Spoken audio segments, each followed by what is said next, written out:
What up, good people? This is episode 6 of the NOSEBLEEDS podcast. Episode 6, man. We're so happy to be here. My name is Davian Jackson, also known as Theater Prince. And my boy, my brother, what's your name? What they call you, my boy?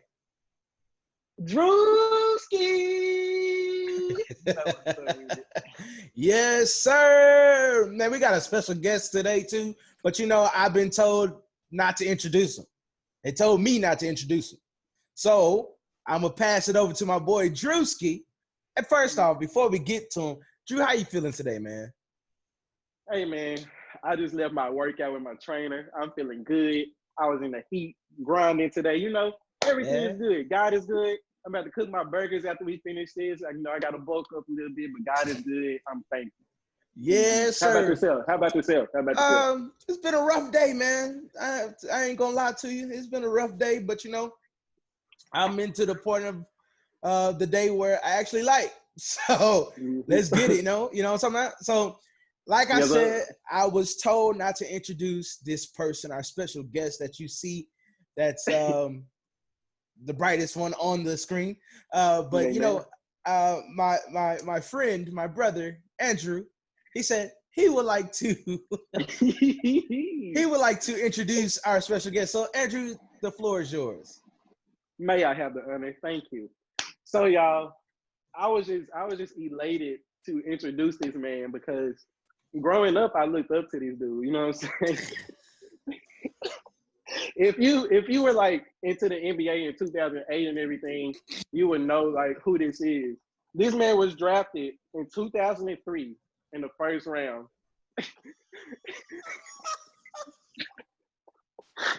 He was selected by the San Antonio Spurs, but he was then traded to the Phoenix Suns. You know, he played with Steve Nash, Amari Stoudemire. I want to give a big shout out to my boy, Leandro Barbosa.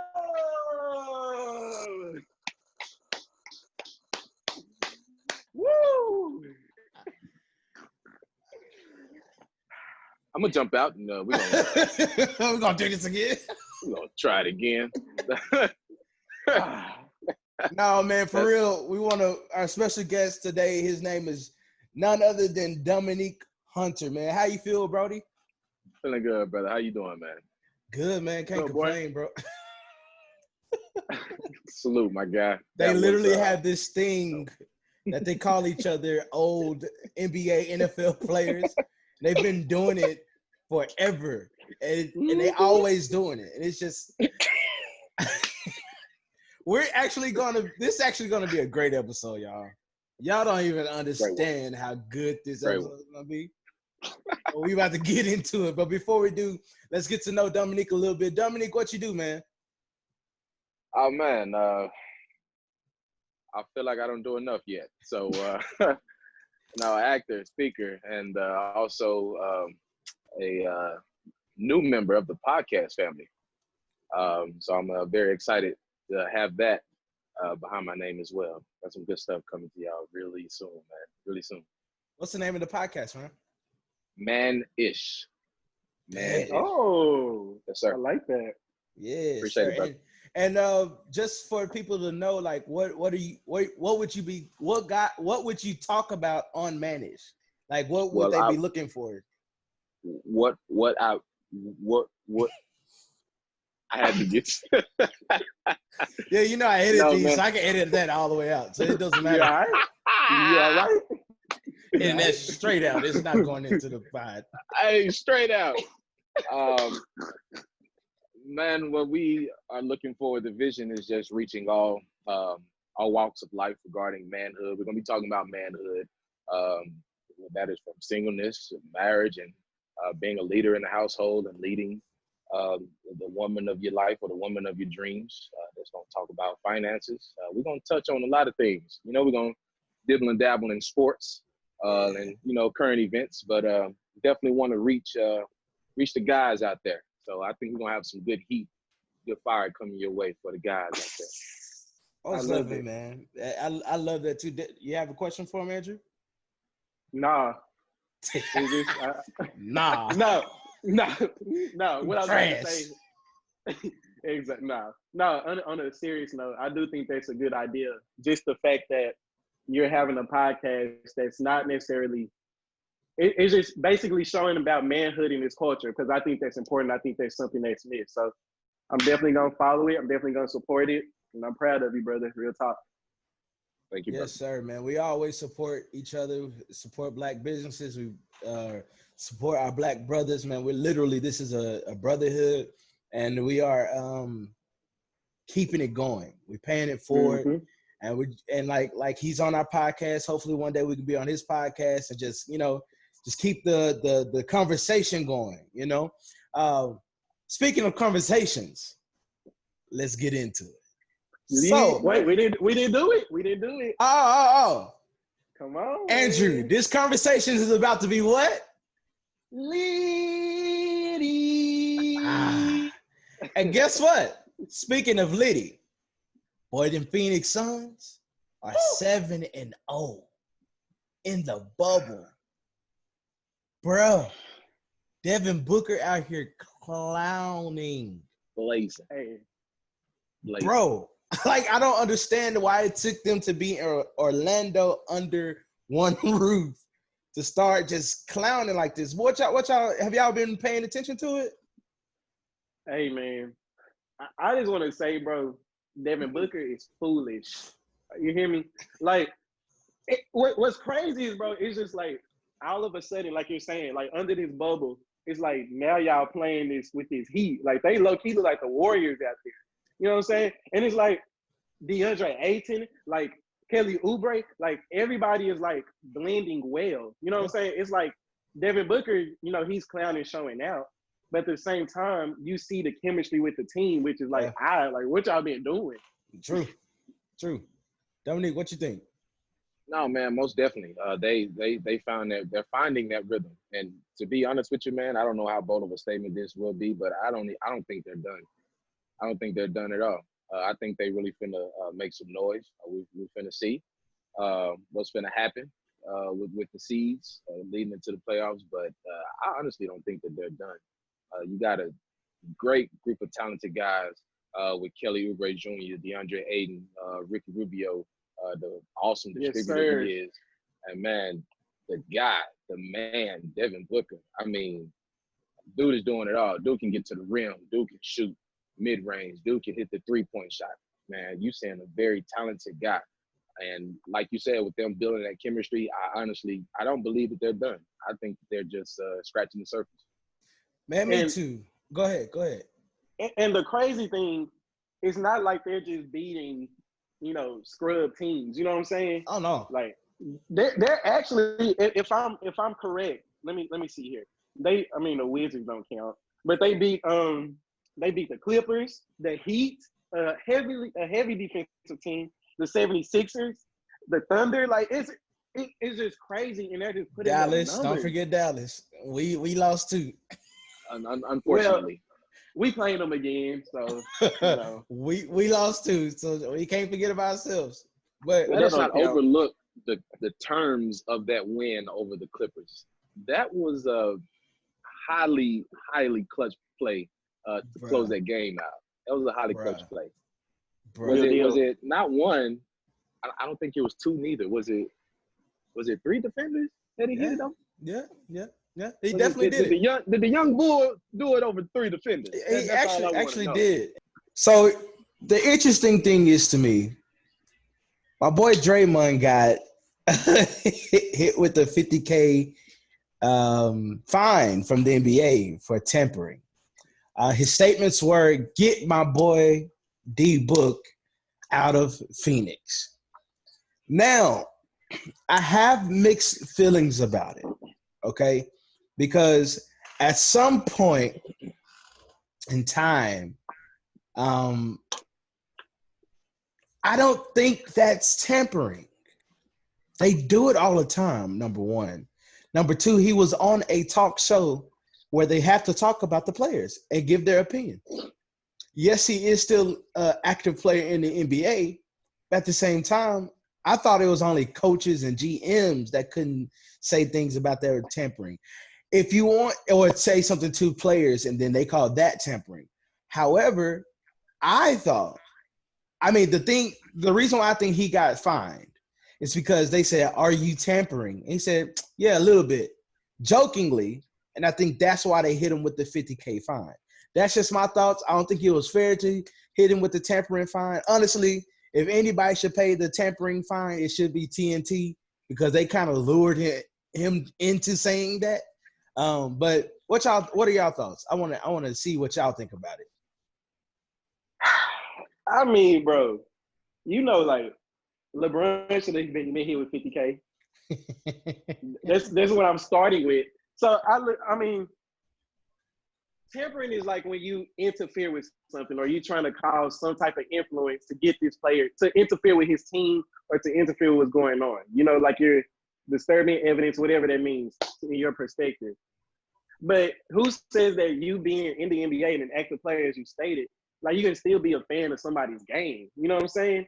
And you seeing Devin Booker balling like this, and then you're gonna be like, "Hey, bro, it's nothing wrong that he said. Like, you need to get out there if you want your career." He didn't say come to the Warriors. He didn't say come to us. We want to play with you. He just simply said, "Bro, get like, my man out of Phoenix," because he's gonna be another Charles Barkley. Exactly. Well, that's what we thinking. But how they balling now, we don't know for the next couple of years. But what I'm saying is, it's just like, bro, that's foolish. Like, it's sick. It's foolish. Yeah, I don't get it, because at the end of the day, it's like you can't say nothing nowadays. And my thing is, players have literally said, "I want this player on my team," and got the player on their team. Kawhi and PG did it. LeBron do it all the time. You know what I'm saying? I'm a LeBron fan, but when he says something, he wants something, it happens. And so the thing is, you're right. He never said bring Devin Booker to Golden State. All he said was get my man out of Phoenix. Now, like, there's nothing but wisdom. Exactly. Now, everybody else has said something while on that panel. It's like, "Oh, you want him to come to the Bay?" He said, "I ain't saying that. I'm just saying get my man out of Phoenix." Dominique, how you feel about it, bro? Because I know you guys, we almost started talking about it earlier. I had to keep telling Dominique, "Shut up, man. We're going to talk about it tonight." Let me hear your thoughts, man. I think the fine was deserved. I'm gonna say the fine was deserved. Yeah, I think he deserved that. Just say the least. I think he deserved that. Wow. Just thinking about the fact, what? Like earlier when I said that I don't think that they're done. I think that they're just scratching the surface. I'm looking at a potential standpoint, and we're seeing that they have potential to do that. So, let's say things go wrong, and Devin Booker, we know he can score the ball like no other. He can score the ball with the best of them. He can. And when it comes down to it, what is Ayton gonna be consistent around him? Is Kelly Oubre Jr. Is he going to be consistent around him? True. So when things hit the fan, if things hit the fan, and at some point I'm pretty sure they probably will, that may lead Devin Booker into thinking, yeah, I need some help. Something got to happen. I may need to move around or something like that, because this ain't cutting. So yeah, I think the fine was deserved. Let me ask this question real quick. With that being said, how do you know that has not already happened? Because he is the star of that team. Do you think he has gone to the GM and said, "Hey, I need more players here," or "Hey, I need somebody to come here, da da da"? Do you think that they are just not listening to him, or do you think they're just don't care, not marketable, or do you think they're listening to him, but the key players that they're trying to get do not want to come to Phoenix? The thing is this, bro. Devin Booker balling. I know he went to his GM because he's obviously need another team. One, Phoenix is not marketable. Nobody is going to Phoenix. Phoenix is like cursed, bro. Like Charles Barkley got the curse there. You know what I'm saying? Yeah. So Steve Nash, Amari Stoudemire, that's like the best that they've been, honestly. Like besides Barkley going to the finals. True. But I'm just saying, like, No, like nobody's coming to Phoenix. I don't care how much he's balling. But I would say this to Dominique. I do agree with what you say. Like, all right, certain key players going to be consistent. Mark my words, and I'm saying this now. I know playoffs start next week, so it's kind of like right next week, correct? Yes. Yeah, so I know it's kind of too late. But like in this bubble, once Phoenix lose one game, it's over for them. Like they're gonna just fall apart. You know what I'm saying? Like they're gonna be done. And like Draymond said, get out of Phoenix. Is him getting out of Phoenix really the answer to that equation? Yes. I kind of get where you're going, because at the same time they were saying the same thing about Dirk. Get Dirk out of Dallas, but he stayed the course. He had Kobe asking him to come to the Lakers. Who wouldn't want to do that to get a guaranteed ring? You know what I'm saying? But Dirk was like, "Nah, I'm gonna stay. I'm gonna weather the storm." But I don't see that in Booker. I don't see that in Booker though. Like exactly. I don't. Well, I'm not gonna say he's not loyal. I'm gonna say that it's gonna be very hard for him, because at least with Dallas, Dirk, they was at least trying. They was getting pieces around him and try to build and try to do this and try. Okay, that don't work. Let's do this. Let's try. They low key built a team. Exactly, and it's not that they were not going after big free agents. Free agents just wasn't signing. Now, so they got to do the second best thing, and they got to do this, do that. So they were Dirk. I think Dirk seen that Mark Cuban was literally trying. In this case, I don't know if Phoenix is really trying. Bro, Book been in the league since 2015. This is his 5th year, basically. Yeah. So you're telling me, and this is the first time they're really making noise. So the whole time he been in the league, they just been getting first rounders. So on top of that, they can kind of gel eventually in the future. But is Book, by the time they actually gel and get those extra pieces that he needs, he's gonna be like a vet, bro. Like, I say get out while you're still in the peak of your season, of your playing, of your career. I see it from two ways. A part of me feels like, yeah, he should get out. And we saw King James had to do it with Cleveland. He had to move around. I mean, they tried with adding pieces around him, but they just couldn't get over that hump and get the ring. So he had to make the best decision for himself, to put himself in the best position to win. I understand that. So there's a part of me that does feel like Book does need to get out, just for the betterment of his career. But also, man, I really think that Book could stay. And they find a guy like, man, I think a Pascal Siakam would be a good addition. Oh yeah, that'd be a nice addition to that lineup. Just how versatile he is. I honestly think Pascal can play anywhere from the 3 to the 5. With anywhere. Just his versatility and how he plays the game. A guy like that, as athletic as he is and as good of a scorer as he is, and a dominant guy like Siakam, I think would be a great addition to help move the Suns forward. So I mean, when it comes to him staying, of course, I mean, it's a no-brainer. The GM and the front office, they got to do, what they got to do to get somebody in there to help them out. But I don't know. I don't see the pieces that they have right now. I don't see that quite getting them over the hump. I see that it can happen later on, but right now, I get what you're saying. So done, bro. I'm just thinking, like, I definitely agree with what you said about the chemistry with the team, and you don't know if they can get over that hump yet with who they have. But I just want to know this, like, why do you think that Draymond deserved to get fined? Like, why do you think he should have got hit with that? Man, I felt like it was kind of persuasive when it comes to the point of Devin Booker weighing his options and what he should do next with his career. I think a statement like that can be persuasive and enticing to make a decision. So that's how I feel. I mean, I feel like Draymond just should have went the vague route and just said, hey, I hope the best for him or something like that. But and I know people may not agree, but I felt like that was kind of persuasive and enticing in itself. And then the fact that of course, I can agree that he was joking when he said probably when he was asked if he was tampering, but still, I mean, why put yourself in that predicament? So let me ask you a question though. Let me give you an answer. What's the difference between them doing it through an all-star or doing it over the phone or calling FaceTiming and Instagram, all this stuff, right? And him doing it on a televised show? Like, what's the difference in it? Because they don't call it tampering when they do it online, or if they calling or meeting up, talking All-Star Week. That's all they do during All-Star Weekend.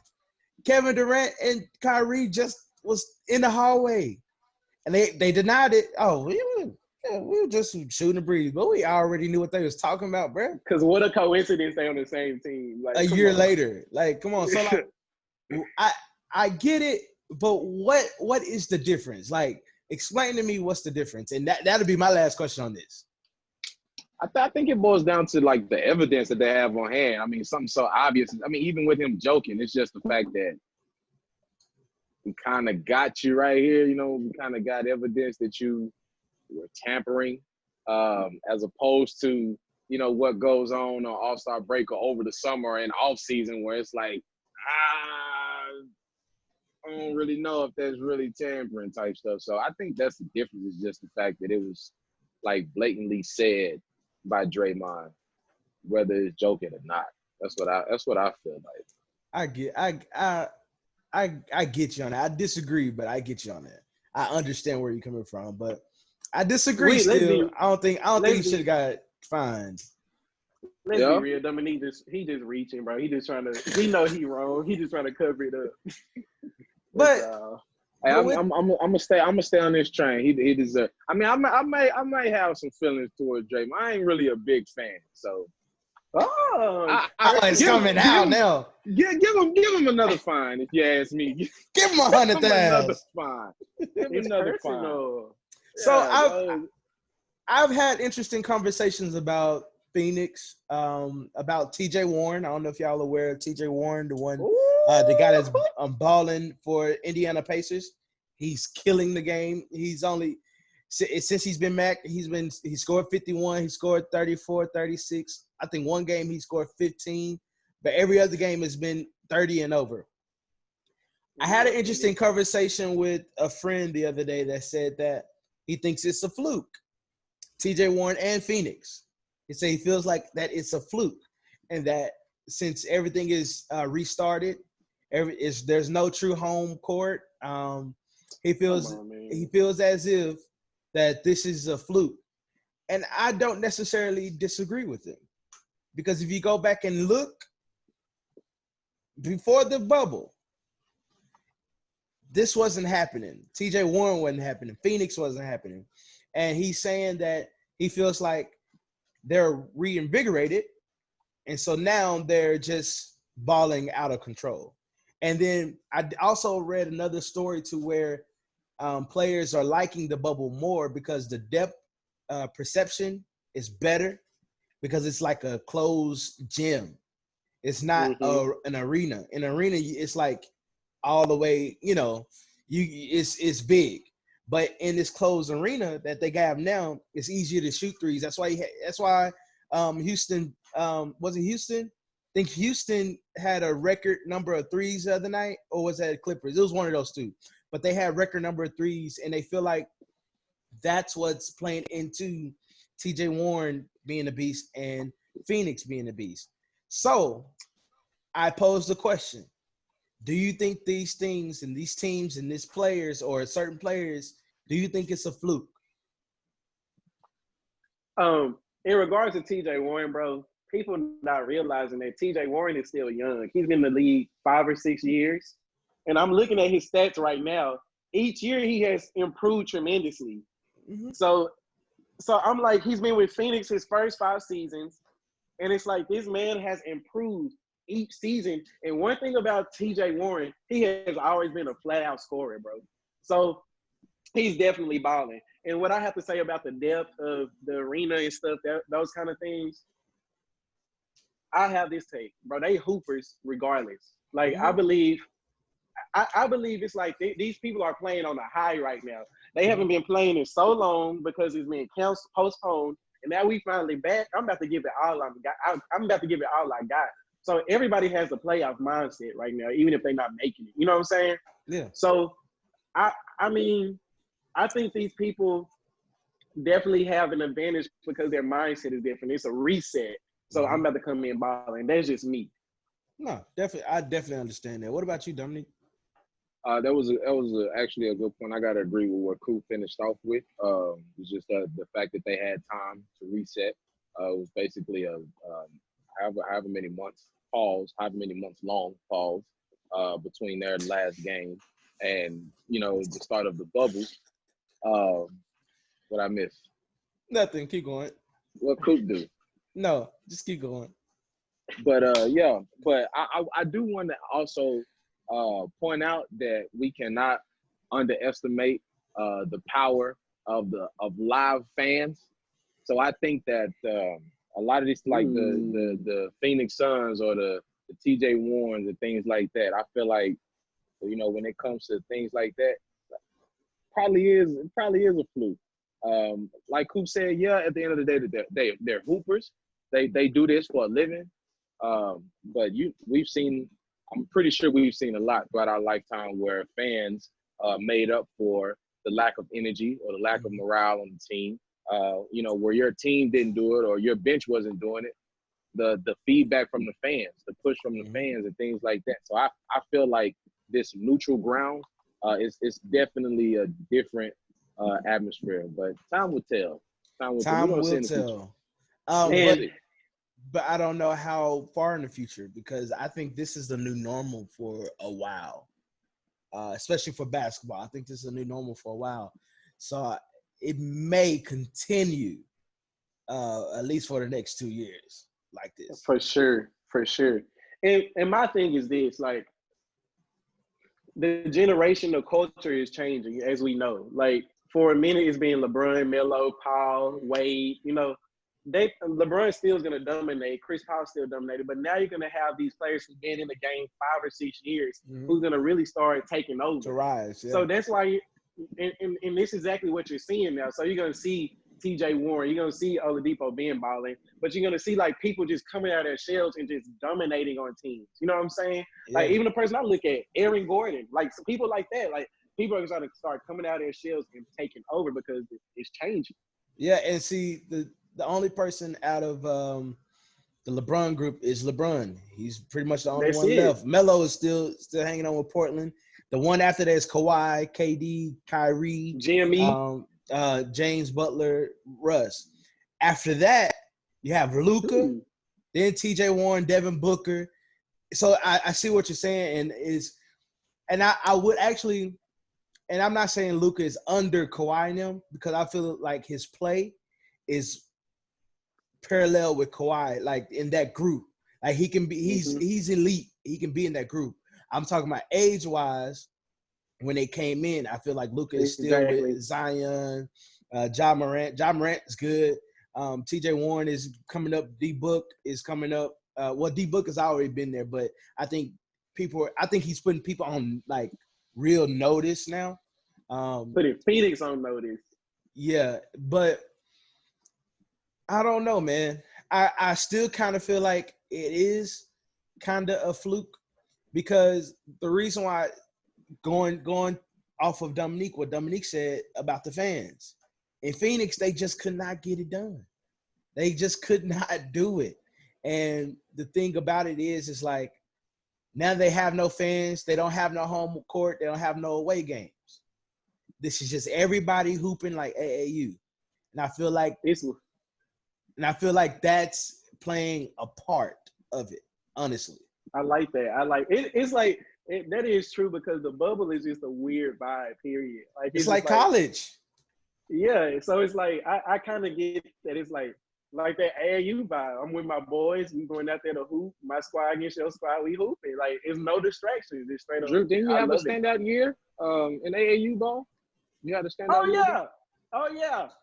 Most definitely. Man, I average 33 points per game, seven assists. Yeah. How many blocks? Huh? So what? I said, how many blocks? 7.2 blocks per game. And I'm 5'5". Dallas, I play for the Dallas Mustangs. Wow. It sounds like a football team, by the way, but that's neither here nor there. Move on. Let's carry on. Yeah, we're gonna talk about that. Too much greatness right there. So cancel Drew. Hashtag cancel Drew. You gonna let him come on the show and do me like that, bro? Like, hey, you gotta fight for yourself, my boy. Nah, every man for themselves, dog. Defend your co-host. You supposed to defend your co-host. Actually, you're supposed to make sure your guest is good. The co-hosts are supposed to be there to defend for themselves because they've been doing this for a while. Forget your guest. But you want to introduce him. All right, so I do want to ask about this. Kyle Kuzma made a statement basically saying that he is, anywhere else he goes in the league, he's an automatic starter. But he knows now he's coming off the bench because he's coming behind two greats in the NBA, arguably two of the best players, especially in LeBron James. Do you think Kyle Kuzma is an automatic starter on any other team? My honest opinion, yes. I do believe that he is an automatic starter on any team. You can go down the list: Dallas, Philly, Oklahoma City, Spurs, any other team. They'll plug him right into the starting lineup. It's nothing that you can tell me that tells me that he wouldn't. The only other team that I don't think he would start on would be like Houston. Even the Clippers, I think he will start, honestly. But I think Houston, it would be too crowded. I think they will want him to come off the bench because they need more bench players. I said, but mostly everybody else, Phoenix, we just talked about Phoenix, Memphis, anywhere else, I think he will be a starter, and he will be a great starter, to be totally honest, in my opinion, though. I say when the Brooklyn Nets drafted him in 2017, that was the biggest mistake they made in their life. Okay? Because, man. But look, Kyle Kuzma is a scoring machine, bro. It's evident. He's cold. He's raw. But I see a lot of inconsistency with him. You know what I'm saying? I see him getting his head a lot. He have 12 games. He just dropping 8-10 points. You know what I'm saying? I think he's better as a six man. That's me. I mean, I think he can come off the bench, give you a 25-piece easily, and go sit on that bench. That's what I feel. So here's my thinking of it. So do I think he would be a starter? Yes. I think he would be a starter on any other team that he plays on. However, if the question was, do you think he'll be a good leader on the team? I would say no, because he's not ready to lead a team yet. Yeah, he got to mature. Exactly. You've seen sometimes when LeBron didn't play, or even before LeBron came to LA when Kuz was there, he wasn't all of that. You know what I'm saying? And I would blame it on coaching, but it's not. It was on his actual maturity. And so if we're asking the question, would he be a starter on any team? My answer is yes. If we're asking the question, could he lead a team to like the playoffs and beyond, I would say no. He'd just be like another Oladipo. Yeah. I mean, he's gonna get you buckets.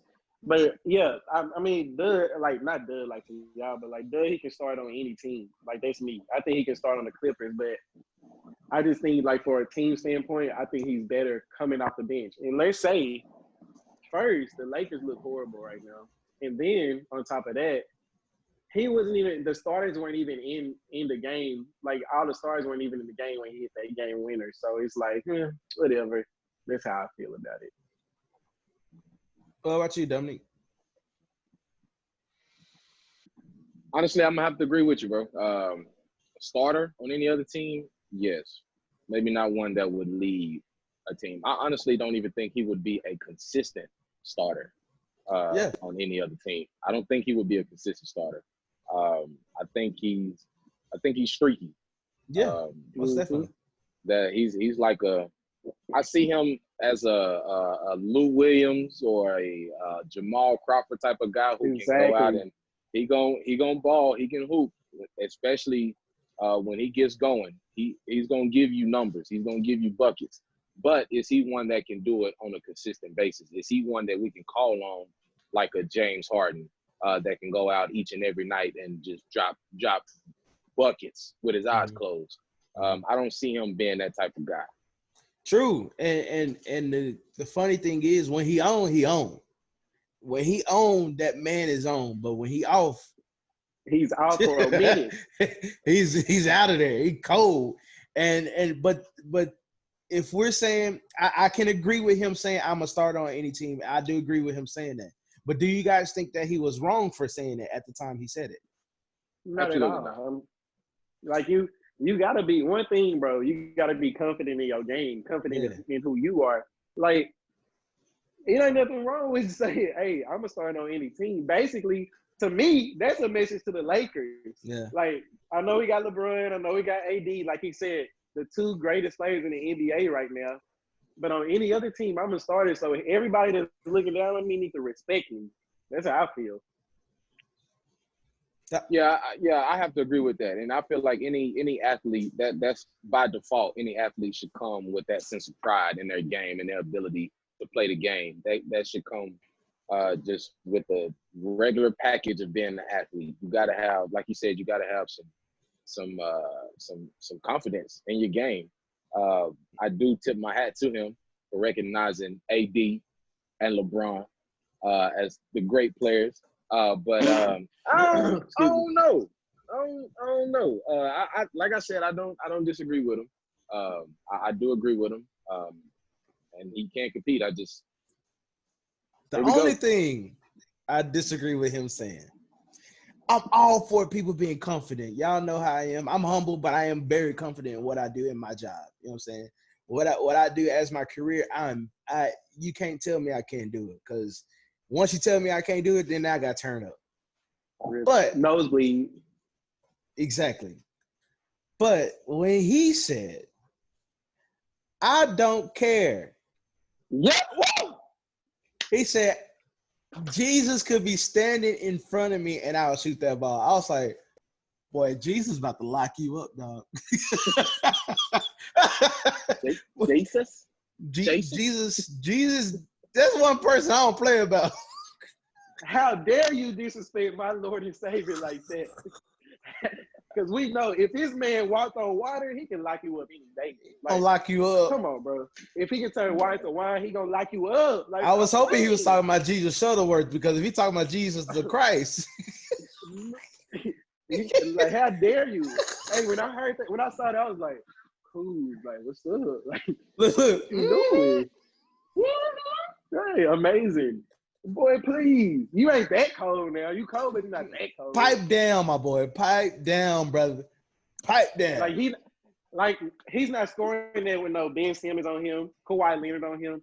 He had, bro, you know how much space he had, which was a great drawn up play. It was a great play. And there goes the coaching that drew up that play. What's up?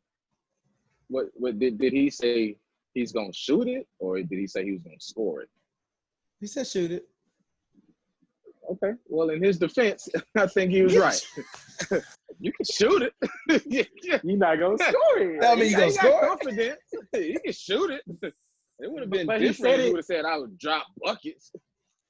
But he said it with the intention of, like, he feeling himself, and he said it with the intention, like, yeah, if Jesus in front of me, I'm gonna do the same thing. No, good and well, Jesus gonna block your stuff. Boy. I just tried to help him. I was just trying to help him. Who did he even shoot it over? Like, Bo. Come on, bro.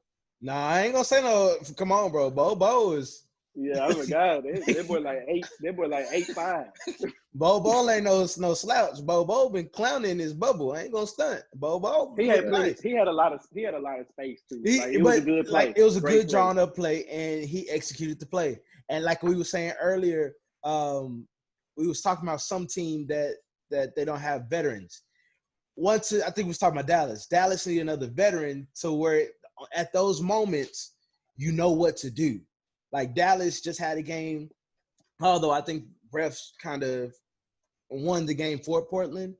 However, Dallas need a person, a veteran in there that knows like what to do. Lakers, they have two veterans on the floor, LeBron and AD, right? The attention is going to be on them the whole entire time, right? So coaching, okay, let me think about it. Who are they going to really be looking at? LeBron first, AD second. They ain't thinking about Green. They not exactly. I think Kuz was like fourth, fifth on the play chart on defense. Like on defense, they ain't worried about Kuz, to be totally honest with you. They worry about everybody else because they got shooters. They got you got the 3-point squad on the floor. You know what I'm saying? So you got both the decoys. We know it's not going to them unless it's drawn up that way. So I think they did an amazing job doing that play, and I feel like he did a great job executing.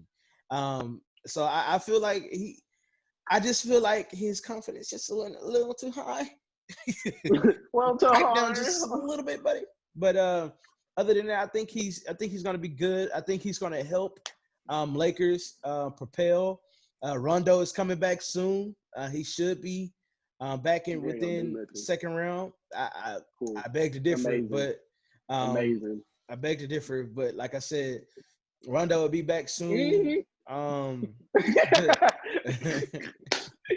he gonna make a difference. But I really think Lakers are going to win it this year. Honestly, I believe that with all my life. No, the Suns are.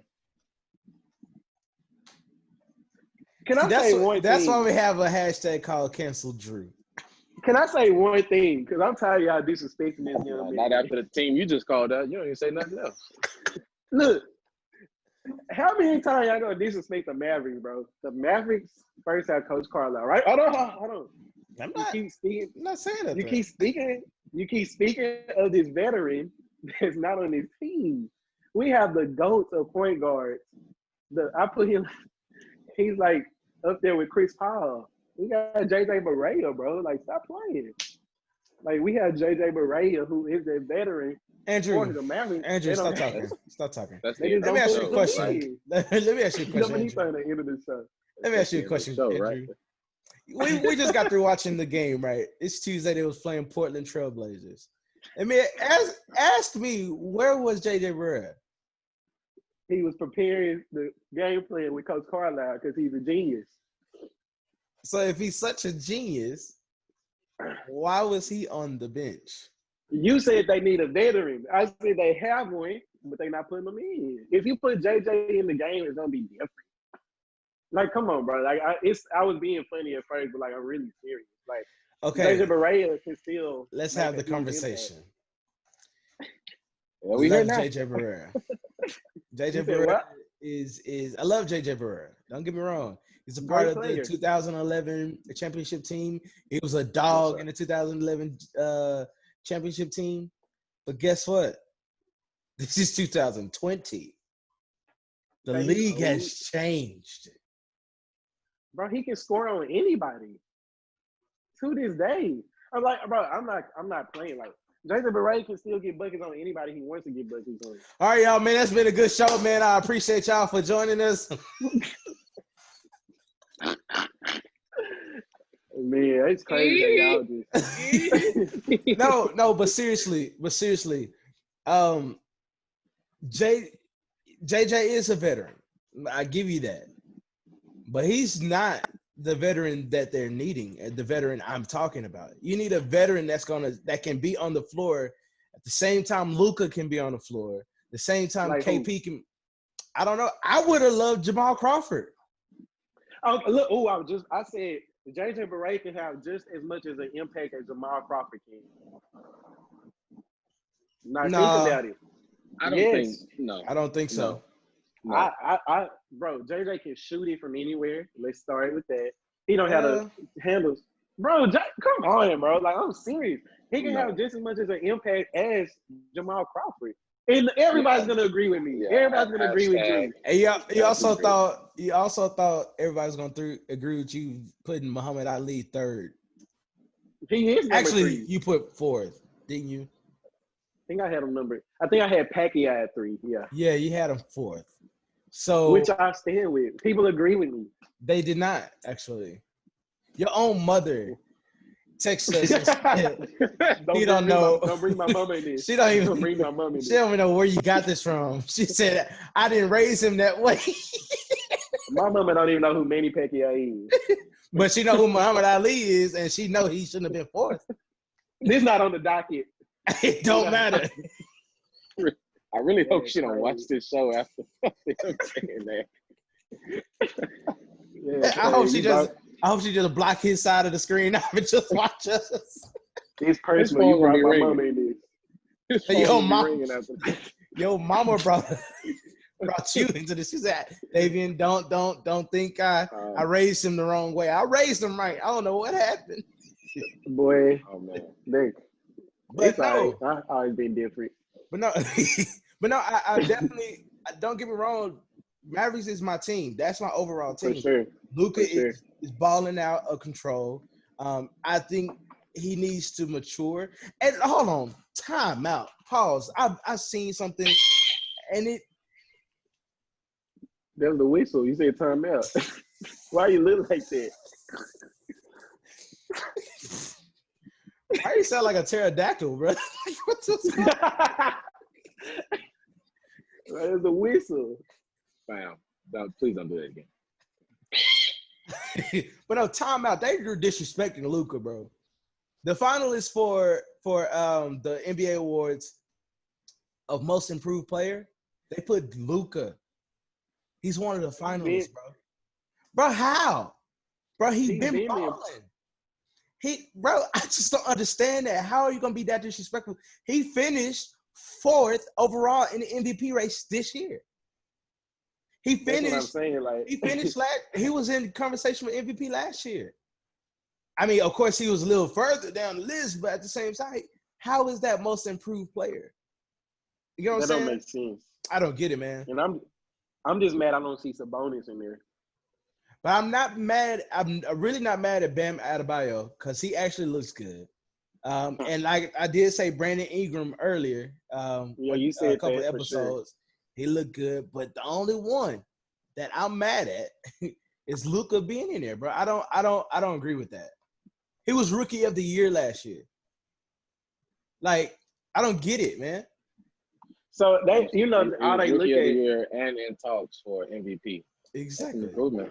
So he wasn't one of the finalists in MVP. So technically, I don't if get it, man. if I'm just being a jerk, technically, We see. hey, Nah, that is nothing compared to you comparing Jamal Crawford's game to JJ Barrett's. that is. Hey, really wait. Who got a ring though? fair. Thank you. So what I have to say, But does thank you, Dominique. does that account to JJ Barrera or JJ Barrera's team? JJ Barea has a more successful career in the NBA. I'm not talking about the Drew League. In the NBA than Jamal Crawford and always will. So secondly, when it comes, I think with the most improved team, I mean, yeah, he got his six man, of course, awards, all that. That's a huge thing. But look, so when it comes to Luka, like I guess when they look at most improved, I guess they go by I think they honestly go by stats, how it jumped. You know what I'm saying? So I think like from last year, because last year he averaged like 21 a game, and like now he's what? I don't know what he is right now. But 28, 29, I think.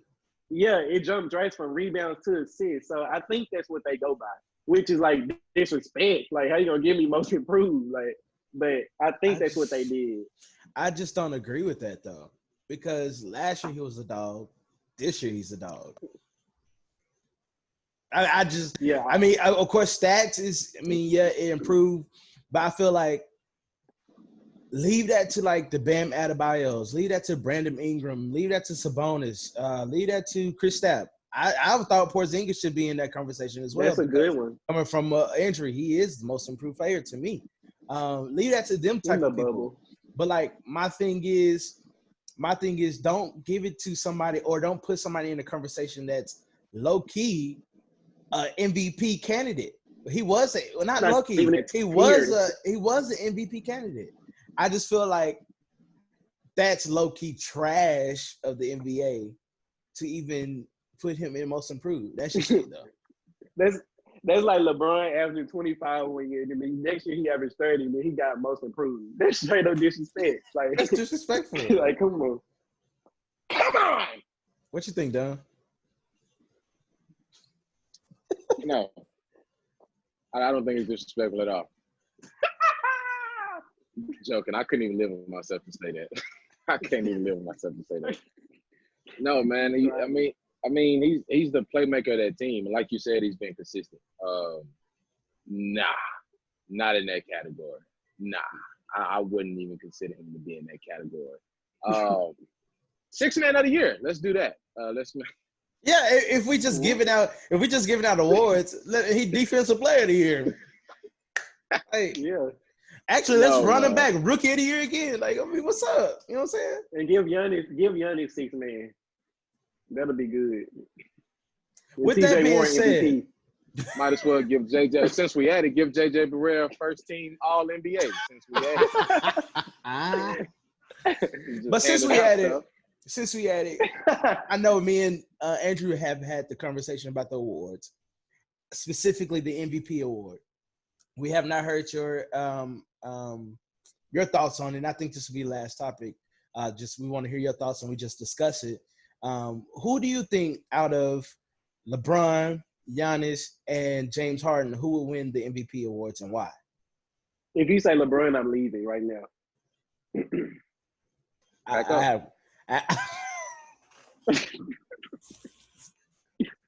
up. If you say LeBron, I'm gone. Back up. I'm going with Bron. I'm going with Bron. Well, it's been real. See you next week. See you next week. I'm going with Bron. I can't completely just overlook the other two candidates and James Harden and Giannis, the freak, because both of those guys, of course, have been outstanding, like balling out of control. And we've seen Giannis. We know what Harden can do. Mm-hmm. I'm not a big fan, but I got to give credit to where credit is due. We know what Harden can do. Mm-hmm. We know how dominant the Greek freak has been. Mm-hmm. But I gotta say Bron.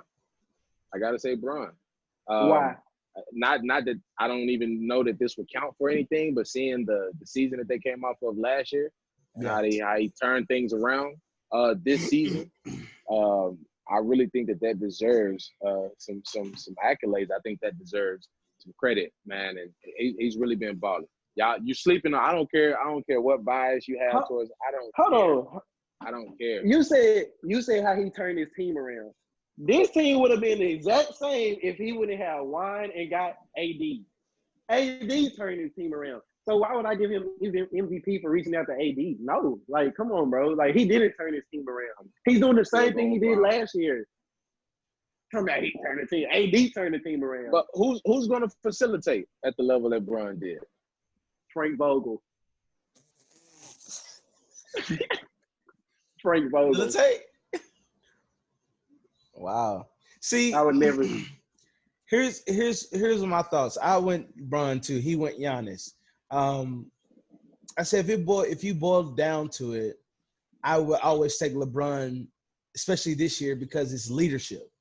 If you can look at Giannis, we had this discussion. I don't know if you've heard this, but during the pandemic, LeBron, they was doing bike rides, they was doing runs together, they was hiking, they was doing drills at a private court, they was doing all this, right?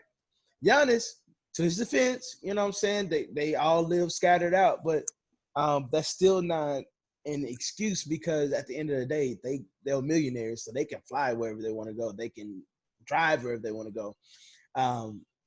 But his second player, hadn't picked up a basketball the whole time they were gone. Chris It don't Middleton, matter. that does do something with that. That is something with leadership. If you're a leader, hey, what you doing? Let's go. Let's go run some drills. Hey, what you doing? Let's go on a bike ride. Hey, what you doing? Let's go walking. Let's go hiking. Let's stay active. Chris And Middleton he been getting buckets. he began He been buckets, getting buckets. but wasn't he slow coming back? Who wasn't? A lot of people wasn't. Who like TJ Warren wasn't. Obviously, Devin Booker isn't. JJ Barea is not. Oh, he's definitely cold. He ain't such a fluid. Go clean my bag. But no, I just feel like that was my argument, like, because you have to encompass everything. Granted, Giannis out here is killing. You know what I'm saying? He out here doing his thing. Defensive player of the year. He has improved his shot. James Harden, to his defense, he's a league points leader. Also, he's actually stepped up his defensive game a little bit. He's been trying to actually pick up. I say a little bit. I'm gonna give him a little bit. But you can you see flopping. He's still flopping, but he's still giving a effort on defense, and that's all I can ask for. But at the end of the day, LeBron is LeBron. Last year, if you said let's give James Harden most improved then. Maybe Rookie of the Year sounds better. I was thinking more 6-man, but that's just me. Yeah. But no, I just feel like I think they got the finalists right. I think they got the defensive players right, finalists right, MVP finalists right. 6-man, it was Lou Will, Montrezl Harrell, and Kendrick Nunn. I think that's about right. Even though I don't think Montrezl Harrell and Lou Williams, I mean, that means they play on the same team, so one of them are technically the 7th man. But that's neither here nor there. You're sure what? No, I'm kidding. Okay, cool. So I think they got the Rookie of the Years. They got Ja Morant, Zion, and somebody else I forgot, but the other one don't really matter. But it's Kendrick Nunn. Kendrick Nunn, Rookie of the Year. Okay. Finally. So I think they got pretty much everything right. The only thing I think they got wrong was most improved with Luke. Oh, so remember, they have it's for 6-man is Montrezl Harrell, Lou Williams, and Dennis Schroeder. Schroeder, my bad. That's who I picked to get it. Schroeder, I wouldn't mind Schroeder getting it. Schroeder been clowning too for OKC. If I can ask, if I have, you can't. So the thing about it is, no, playing. Go ahead. I think it's time to go, baby. Not that I disagree, not that I fully disagree with you picking Giannis over LeBron for MVP, because I don't think that it is a large margin with whoever wins it. But why would you take Giannis over LeBron? I mean, when I think of MVP, I don't think about, like as I said in the previous show, I don't really think about like you as a leader, like, okay, we're going to go pick up bike rides, we're going to go pick up this and that. When I think of MVP, I think of who is making the most impact in the game, like scoring, defensively, all of that. Now, we all know that the finalists, it's hard to say that because all the finalists are doing it. But if I had to choose for my MVP, it's Giannis, because one, Giannis is unstoppable.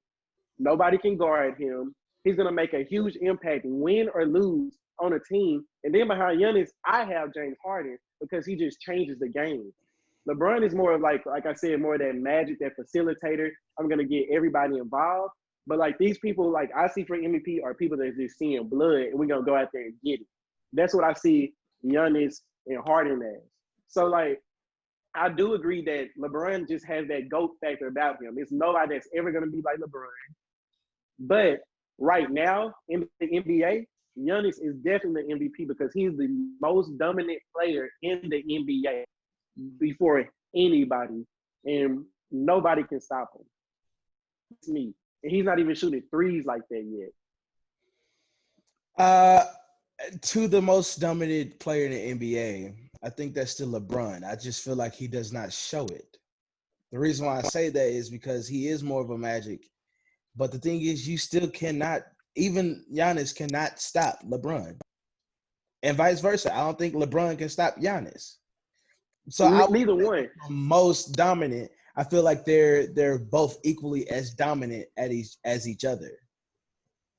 I didn't say they weren't. I said it's hard because all three of them. You did say Giannis was the most dominant in the NBA right now. I said it's close. All of them are dominant, but I say when I think about the league, the most valuable player, not the greatest asset to the team, because I don't think Giannis is a person. He wins because he's Giannis, but like LeBron can get everybody involved. He can get the chemistry up, his morale. That's why he wins championships. He has that championship DNA. That's why they are going to win ships. But Giannis as a player who is the most valuable player, like just dominant, is definitely Giannis, bro. From the physicality, from everything. Like it's a tight race between them all. Like I can't get mad at you for saying LeBron, because LeBron does what the heck he wants to do. But the most dominant player to me, one of the most feared, is Giannis. I get your argument, and I can respect it. I can respect that one. I can respect it. Still don't agree. Well, that's why it doesn't matter, because Giannis gonna win it anyway. He might. He literally might.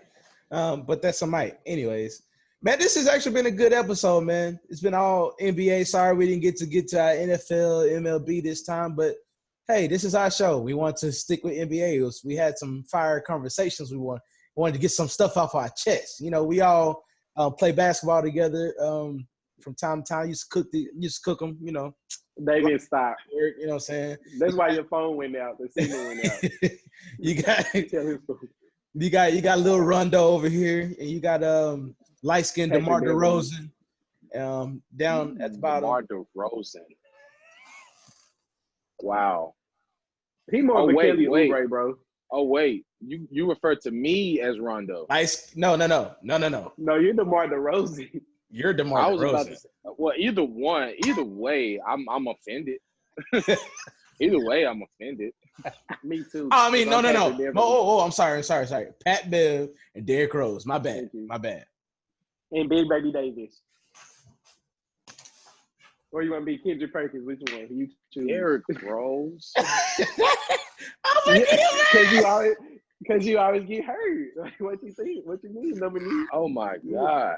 You don't want to tear your Achilles in open gym. Hey, nobody around. In my defense, since we on the topic, how many games have y'all played where the best defender from the other team guarded y'all? I'll wait. The service went out. Yo, Metro PCS went out. Is he go? I think his phone went dead. That was perfect. That was perfect, bro. That's so clutch, bro. Yo, that is so crazy, man. Bro, that's so clutch, bro. So, hey, this is the end of the episode. I loved it, man. I love this episode. I had fun with these are my brothers. Dominique, he's not here, but Dominique, we're going to put all this social media stuff. Right, in his absence, as the church people be saying. We're going to put all his social media stuff down here, his YouTube links, his Facebook, I don't know if he's on Twitter, but his Instagram. We're going to put all that down here. Follow my boy. Where they can follow you at, Andrew? At hey, like hello, mama. Hey, _Drewski. I don't know if they're 1 eye or 2 eyes. It's 2 eyes, but you can follow. But I haven't got no followers, so y'all need to follow me. Follow me now. And his Facebook, Andrew Cooper. Also support Manish. We will put all the details in the description box so you can go support Dominique. Follow me on Facebook, Davian Jackson, or on Twitter and Instagram. I'm Theater Prince, TheaterPrince. If you want to be on the show, if you have topics that you want to talk about, hit us up in the email, thenosebleeds20@gmail.com. Also, follow us on YouTube, subscribe to us, listen to us on radio podcast, Breaker, Google Podcasts, Spotify, Apple Podcasts. Listen to us all over. Keep listening to us. Support us. Please support us. We support Black men, support Black women, support Black businesses. We love it, man. Anything you got to say before we get out of here? I just want y'all to support us like y'all been supporting WAP. Oh, wow. Oh, wow. Wow. You got to keep that in there. That was great. Wow. I am. That's not going nowhere. Also, under here. Oh, hold on. Let him go ahead and talk about himself real quick. Hold on. Dominique.